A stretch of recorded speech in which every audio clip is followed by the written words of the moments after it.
We are super excited to be back here with you for our Fireside Chat. I'm going to give you just about a moment to join us. You'll notice that today we're actually streaming the chat from my personal Shanequa Moore page.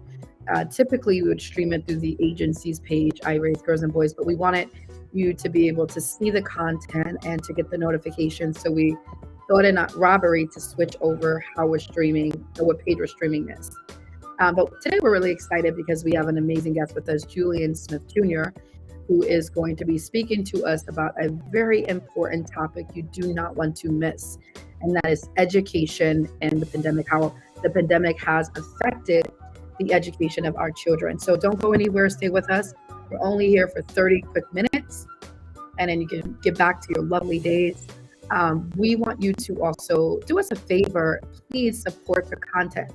So like and share this message, help us to uplift this conversation. Share this video, especially if you're on Facebook. You can share it with your network, your colleagues, your friends, your family. We want to empower our communities. This is really what it's all about. And if you're on LinkedIn, give us a nice reaction, comment below so we can also recognize you.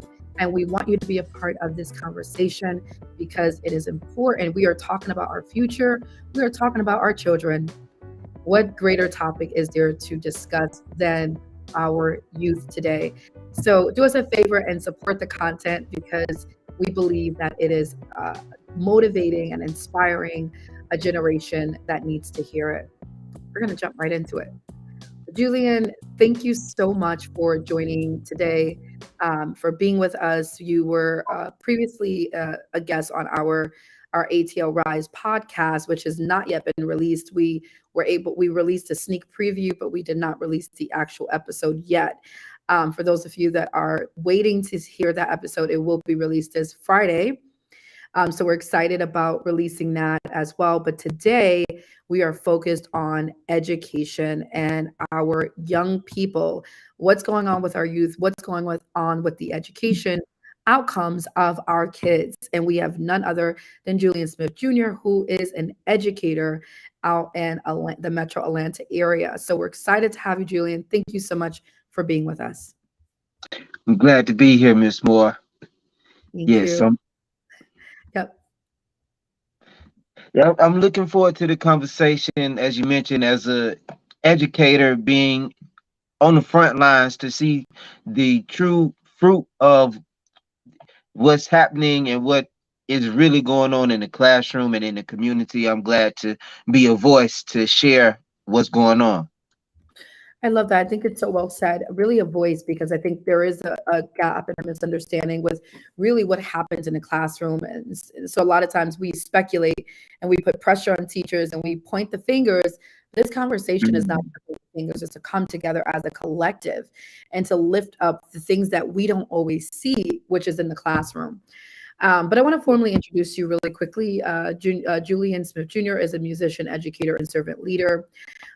He's played the trumpet and is committed to empowering community youth through musicianship, scholarship, and entrepreneurship. He is a native of Decatur, Georgia, attended Southwest DeKalb High School, and earned a full music scholarship to Bethune-Cookman University, where he earned his bachelor's of accounting in 2008. Since graduation, Julian has worked in corporate America, performed internationally, and became a classroom educator. He's also earned membership into the Omega Psi fraternity. Currently, he serves as an educator in DeKalb County Schools and provides professional musical services, special events, trumpet lessons, studio recordings in the Metro Atlanta area. Julian is also a middle school teacher at McNair Middle School, where he teaches history to 8th grade students. He strongly believes that teamwork makes the dream work. Thank you, Julian, for being with us again. I want to jump right into the conversation. So, we're in studio. We're talking about the whole topic of education and really what's going on with our youth. And I really just wanted to cite a New York Times article that was written back in October, which actually highlighted a lot of what we're seeing in terms of the learning gaps of our kids. And what this article states is that students in most states throughout America across all demographic backgrounds have had troubling setbacks in both math and reading proficiency levels. And this was based on the national report that was released back in October of this year. What was also stated was that since the pandemic, math scores for eighth graders fell nearly in every state in America. Mm. There's also been a decline in the proficiency and the reading levels of students. And so we're seeing these learning outcomes declining, and these are really large gaps in terms of the decline. So as an educator, as one that works in the classroom with students, was hoping that you can open up by speaking to those outcomes and what you see on the ground every day. Yes. Oh, wow. Reading and the education in the classroom, and for children to understand what's happening is we were already behind before Corona shut down. And many times, many students' homes may not be a learning environment.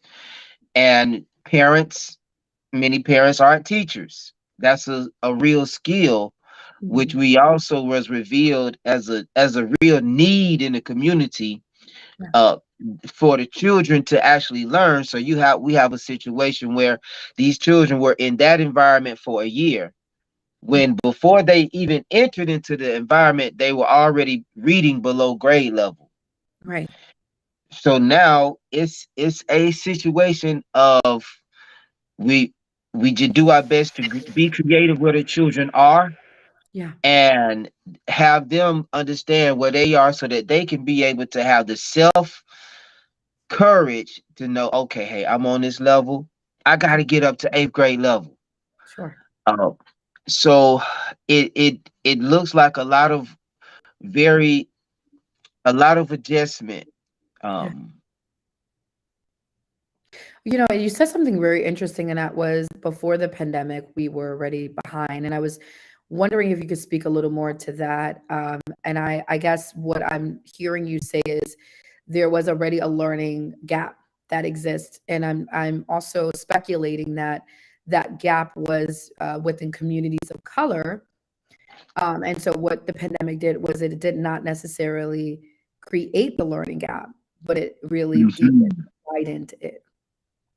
Yes, much like a microscope or amplifier, it made it even louder. And as you mentioned, I'm a history teacher, and one book I would like to uplift to everyone is Black Reconstruction by W.E.B. Du Bois. Oh, okay, there we go. And in this book, we're looking at a second reconstruction. Mm, And so, as a history teacher, speaking to this situation is about Black literacy. And we mm, know that on the plantation, during slavery, American slavery, it was illegal for Black people to read. right. And Mm, which it was the creation of where we are today. And in light of having a renaissance in learning, where mm, Black children today are not enthused about reading, mm, because it's not part of the culture. It's not one of those necessities where previous decades before we knew education was your ticket to the future. We knew that mm, was it was part of it. So that's something, in reconstruction, mm, because uh, during slavery, we were not allowed to read. Now, the American government has to go into this movement of we have to teach them how to read. mm, So they started schools, and now, um, we are continuing to, um, consider the factor of poverty, as it relates to our education, and what in particular Black children, how they approach the education. um yeah.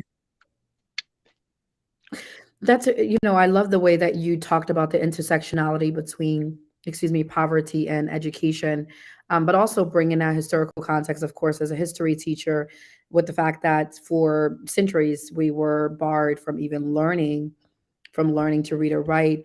And so historically, this is education has not been a right alluded or awarded to the black and brown community.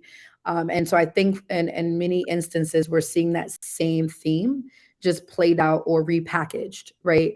And it looks like poverty. It's repackaged in a form of structural poverty, where Black youth are typically zoned, right? And I'm not sure about it in DeKalb County, but are typically zoned in schools that are within their communities, and typically their communities are under, I don't like to say under resources. I feel like these are all political terms. We got the Yeah. resources. We just don't want to put it in the right places. But in communities that are not invested in properly, um, Mm-hmm. this is where we see the poor education outcomes. Really quickly, I'll just share. I think this happened the other time we were on a podcast, and maybe I shared this before, but coming from a middle school tour of my daughter's, she'll be going into middle school, and looking at the way in which independent and private schools operate and who has access to these schools. I went into the Mm-hmm. classroom just now with one of the would be considered one of the top independent schools, middle schools, and what I noticed was there was only 2 Black kids out of 30 in that Mm-hmm. classroom.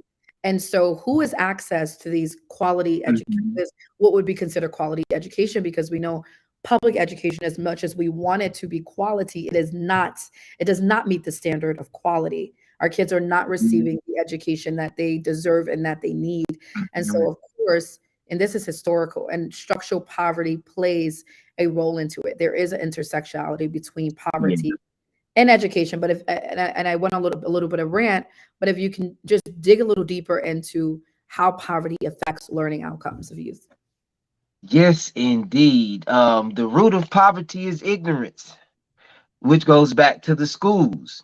And we have to continue our legacy and continue to uplift the standard of excellence. And in Atlanta, right, we have Black colleges, and that were started by newly freed slaves because they understood the importance of education, and Mhm. they were also able to work with the government, Right. and which goes back to education because we not by not understanding the structure of school and how school works with government and how as Americans we have a right to take part of our government, Right. which and it's we are entering at a point of re-education.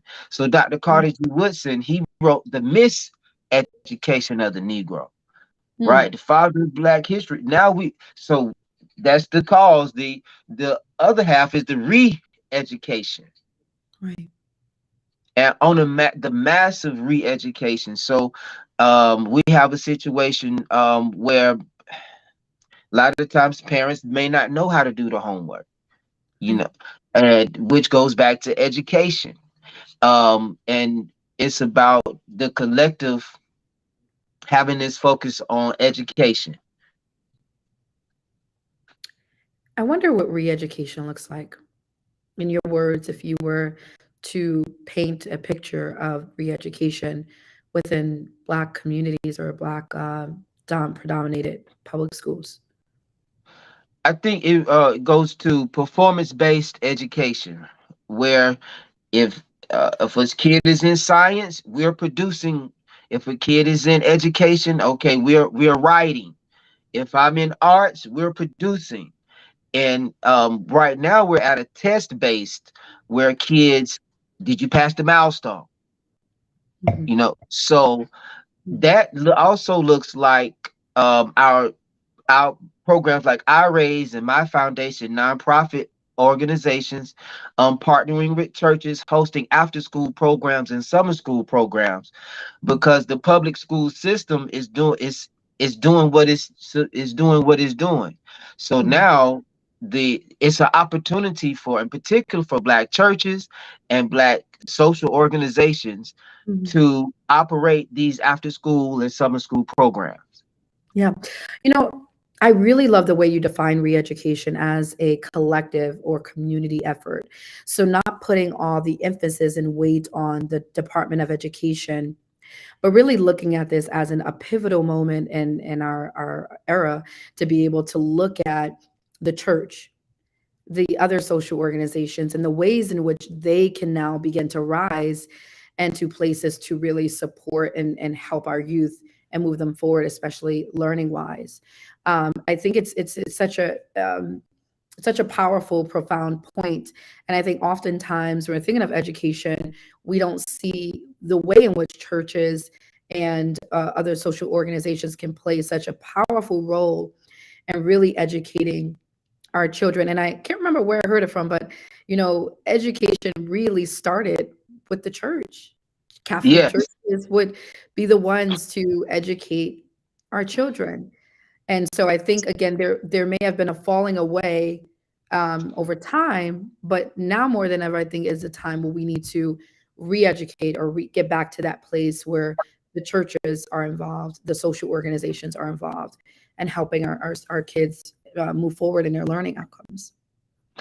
which also goes back to reading, where the first book we learned how to read was the Bible Right. because it was the church.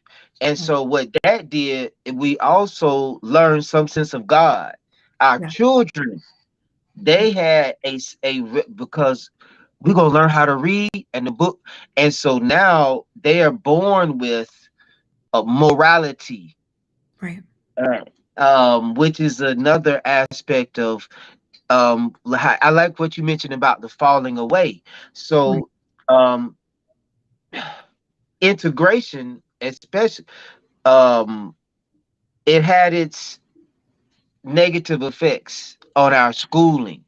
So Right. when we were teaching each other, we taught with the we there was love.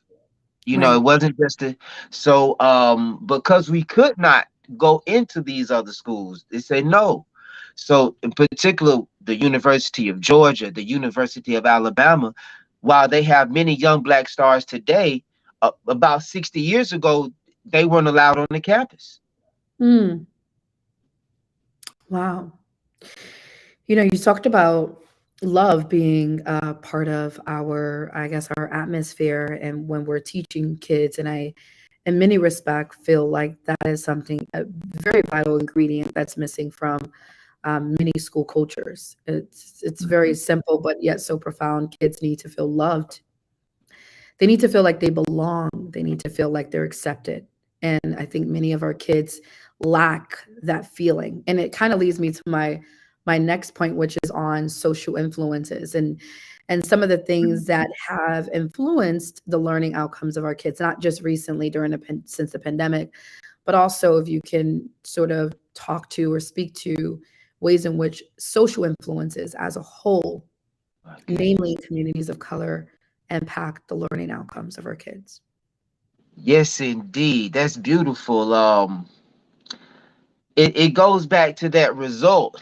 It also speaks to what a child identifies as love. If I say I love basketball, I'm going to be the best I can. If whatever it is I say that I love, I'm going to do my best at it. I love my parents.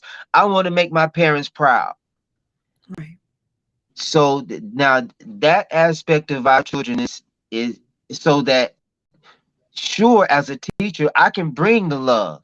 However, if the child is doesn't even recognize the love, or doesn't know how to receive it, or how to, wow, Mr. Smith, you prepared a lesson for us. Oh wow, okay, thanks. Wow, we can use this, and you mean that we can go to Savannah and we can see. Oh, if that spark is not there, it's um so it's that collective wing and just going back to the community, um and just how we collectively can play a part. Yeah. And so I know we also talked about a very important topic out in Metro Atlanta, and that's gun violence and Yeah. how gun violence, I think, not just in Atlanta, but it really has been rising in many parts of our nation. In fact, I heard on the news recently that um, based on mass shootings, this year alone, we've had an average of 2 mass shootings a day based on the Wow. statistics of mass shootings this year. And so, we've seen such a rise in gun violence. And I know we've seen it especially amongst our young people. Could you speak Yes. to what's going on, any insight into what's happening with that? Yes, that's the influence of music. And there's an African proverb that says, when the song changes, so does the dance. Wow. Wow. So how we spoke on love. Bob Marley say one love. Hmm. When the music is filled with gun violence, Mm. then the dance will be filled with gun violence. Wow. And this is also just tied into Dr. King as being in Atlanta. His message was love. Right. And the when we have a music centered around love, Hmm. then the dance will be. And so and but it to the solutions, like one of the mothers of the kids that died, she said, I reached out for help and I didn't get no support. Wow. Mm. And so us having the programs in place that for when mothers are trying to reach out, okay, we right here, we locked and loaded, ready, and that's why I'm Mhm. here. That's I'm just one of those ones that say what you need. Look, I got boxing, music, and history. Which one you want to choose from? Mhm. Mhm. You know, it's just really sad to hear that story. And I assume that it was in DeKalb. Was it in your immediate Well, area? it was at Atlantic Station at a, Thanksgiving weekend. Mm. Yes. One young brother was 12. That was his mother was saying he reached out. And then the other mother, they had the resources, but because of social influences, Mm. the other son was 15 years old. Oh my goodness. It breaks my heart every time I hear these stories. And not just as a mother, but as an aunt of over 12 Mm, black boys. It breaks my heart. It's scary to know that this is what our kids are up against. I remember we had a roundtable discussion back in September in New York around mental health. One young black male got up. I think he had to be around 15 years old, and he said, when I walk down the block, I don't know if I'm going to get shot. So I got to keep looking over my head because I don't know if a bullet is gonna shoot me. I don't know. And and, so he said, I'm consistently in survival mode. To know that mm, is the reality of our kids today, it is sickening, it is sad, it's disappointing. It is like, is that not enough as a cry up for help that there's something that needs to be done? yes. And as a member of Omega Psi Phi fraternity, our first principle is manhood.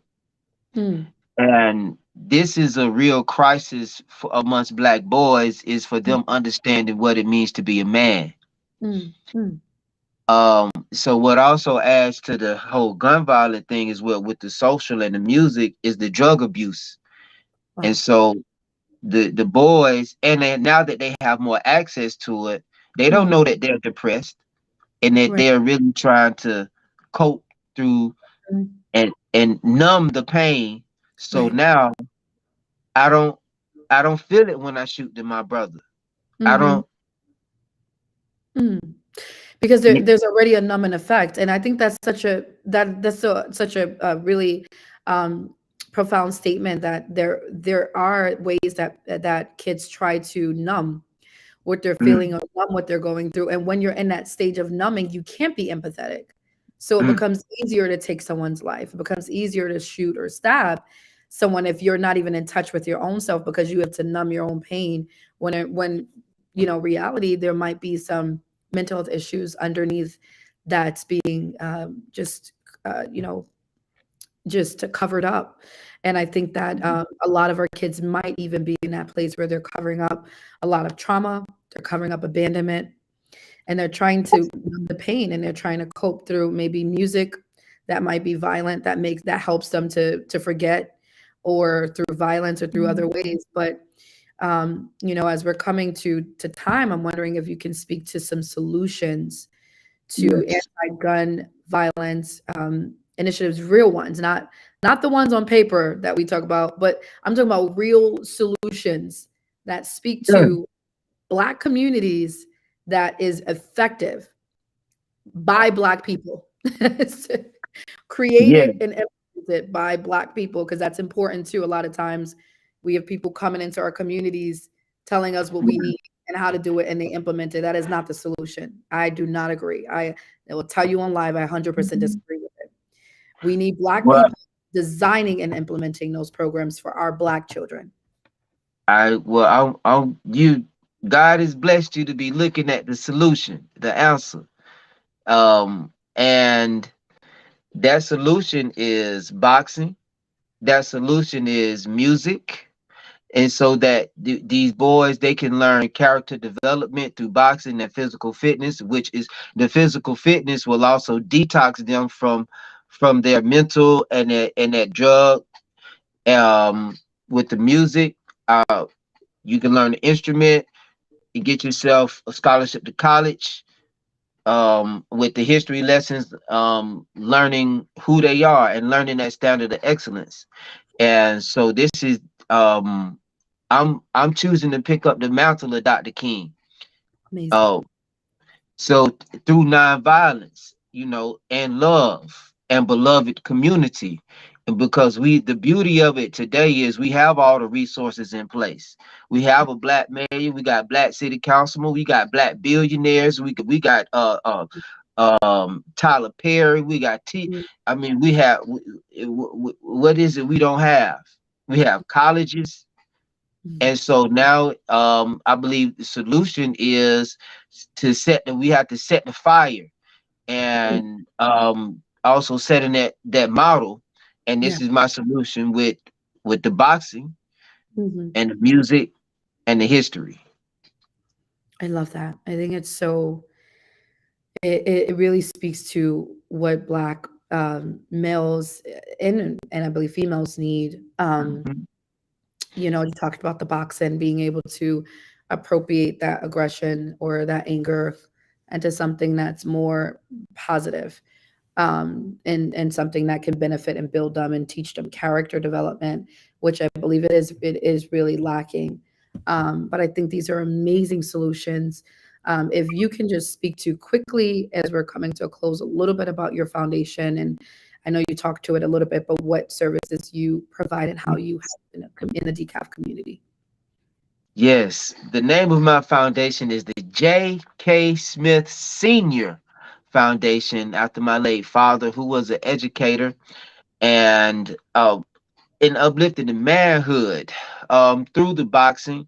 Is I provide free boxing lessons every first and third Sundays at Allen Temple AME Church, and we're looking to provide that at other places and spaces.